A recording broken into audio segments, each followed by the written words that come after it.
Welcome back to another technical video. Today we're going to be going through your question, answering it, and hopefully finding that solution for you.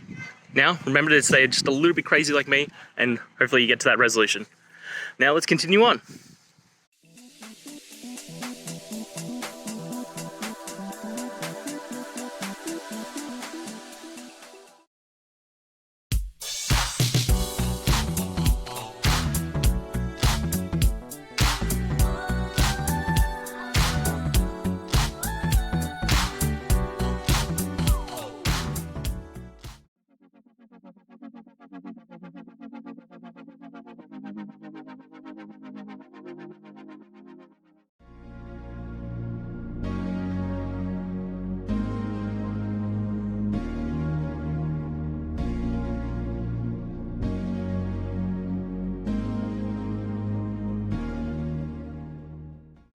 And that's it, guys. I hope that's found the answer that you were looking for and you got through to that solution.